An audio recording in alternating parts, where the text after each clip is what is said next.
Hello, lovelies. This video is spur of the moment, may or may not be for public consumption. I'm not sure yet, but I wanted to log it because it feels important.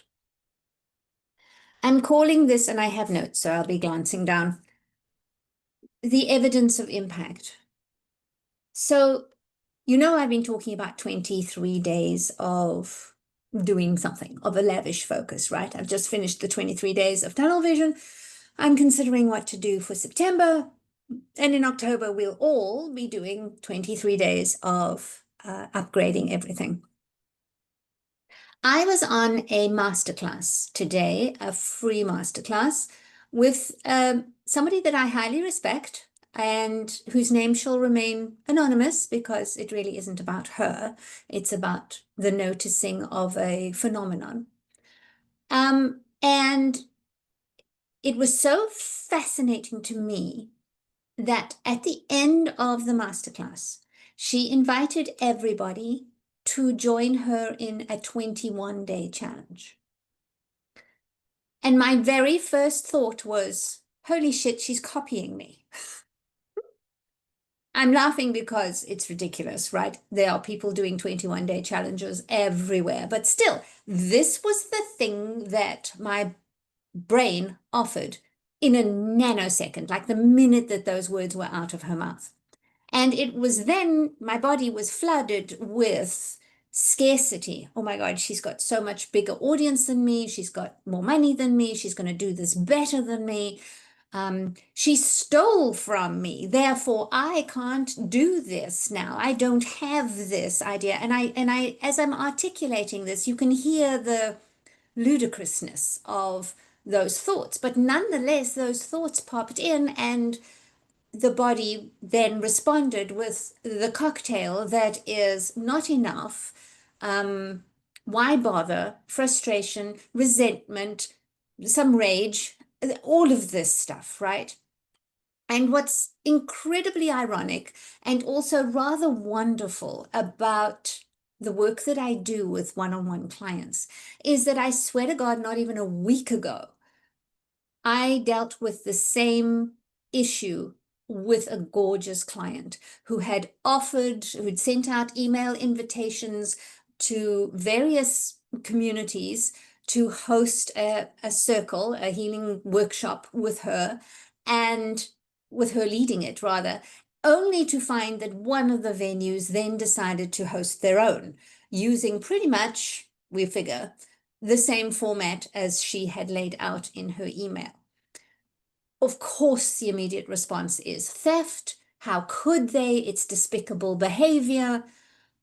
I have lost something, right? And that was my initial, immediate, instantaneous reaction to hearing her offer a 21-day challenge. Admittedly, mine's 23 days, but still. And so I knew I had to process this, but also walk my talk in what I had coached my own client on. And that is two things. Firstly, when you put anything out there, it kind of ceases to be yours. The internet is what it is. People will copy. People have copied and mirrored and modeled for as long as we've been human. That's how we got to where we are. The internet has obviously exacerbated that. And we tend to think about our ideas as finite, belonging to us, and we forget that they grow when shared. They expand when we expand enough to let them flow.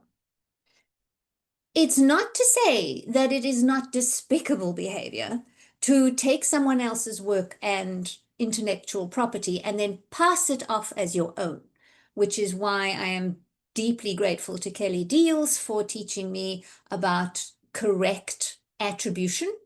And I am particular about it myself. And the other part is that they can copy whatever the hell they like, but but they can't duplicate or replicate you.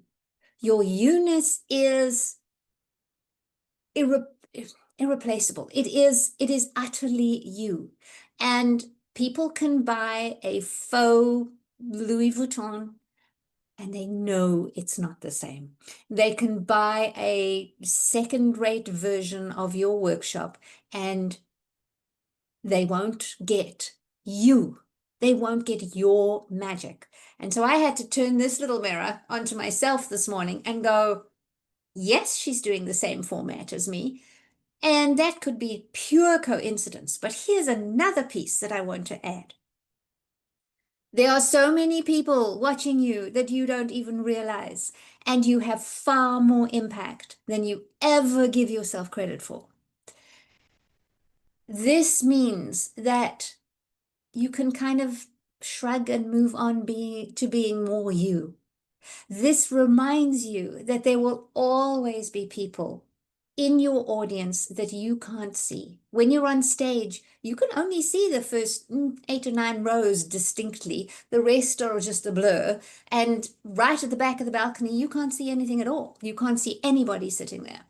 And you could have your next client, your next fabulous collaborator, and your next critic in that back row, and you can't know. And the biggest mistake we make and the saddest thing we do is letting the fact that sometimes they speak up in ways we don't like deter us from sharing our ideas. The caveat here is, yes, you have intellectual property. Yes, there are ideas that you have, just as I have, that have a paywall around that. And that is only right and proper because your you-ness is monetizable, right? That's what you bring, is your depth of wisdom, your stories, your collective lived experience. That is worth charging for. That is what people pay for, to be in your presence and get that. But the ideas, the structures, the other things that we just share because it's helpful and because we like to be helpful, don't let the pain of a projected theft and the scarcity get in the way of you continuing to be more you and share you widely. This has been a Glam Drop, and I'm Jacqueline Gates. If you want to work with me, details are below.